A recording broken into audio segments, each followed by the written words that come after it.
সংশোধন করে নির্দলীয় নিরপেক্ষ সরকারের দাবি আদায়ে বিএনপির নেতৃত্বাধীন 18 দলীয় জোট 7 দফা নতুন কর্মসূচি ঘোষণা করেছে। এর মধ্যে বেগম খালেদা জিয়া সহ 18 দলীয় জোটের শীর্ষ নেতাদের গণসংযোগ সহ রয়েছে মহানগর জেলা উপজেলা পর্যায়ে বিক্ষোভ।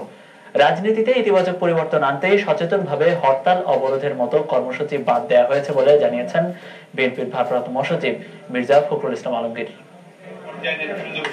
বিএনপির স্থায়ী কমিটি এবং 18 দলের শীর্ষ নেতাদের নিয়ে জোট নেত্রী বেগম খালেদা জিয়ার নেয়া কর্মসূচি জানাতে সংবাদ সম্মেলনের আয়োজন করা হয় নয়াপল্টন বিএনপির কেন্দ্রীয় কার্যালয়ে। 7 দফা কর্মসূচির মধ্যে রয়েছে 20 সেপ্টেম্বর থেকে 20 অক্টোবর 1 মাস ব্যাপী কিছু মহানগর ও জেলায় বেগম খালেদা জিয়ার গণসংযোগ, 7 সেপ্টেম্বর থেকে 30 সেপ্টেম্বর 18 দলীয় জোট নেতাদের দেশব্যাপী গণসংযোগ। এছাড়া উচ্চশিক্ষা ধ্বংসের প্রতিবাদে 6 সেপ্টেম্বর রাজধানী সহ মহানগর পর্যায়ে বিক্ষোভ, পদ্মা সেতু সহ নানা দুর্নীতির প্রতিবাদে 9 সেপ্টেম্বর, দ্রব্যমূল্য বৃদ্ধির প্রতিবাদে 16 সেপ্টেম্বর, ইলিয়াস আলী সহ নেতাকর্মী গুম খুনের প্রতিবাদে 23 সেপ্টেম্বর এবং বিরোধী দলের নেতাদের মামলা গ্রেপ্তারের প্রতিবাদে 30 সেপ্টেম্বর মহানগর জেলা উপজেলা পর্যায়ে বিক্ষোভ করবে 18 দল।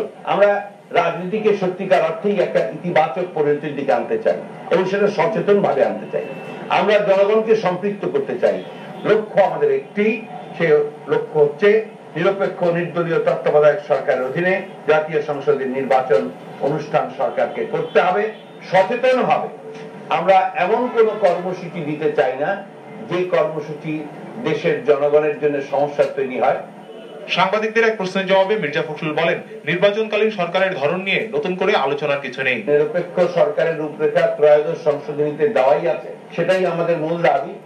রায়ের আলোকে যদি প্রধান উপদেষ্টা নিয়ে সরকার যদি রাজি হন যে হ্যাঁ তারা নিরপেক্ষ নির্দলীয় তত্ত্বাবধায়ক সরকার মেনে নেবেন, তখন সেই বিষয়ে আমরা কথা বলতে পারি।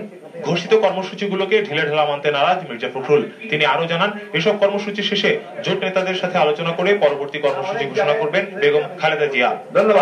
ধন্যবাদ। সঞ্জীব রায়, সময় সংবাদ, ঢাকা।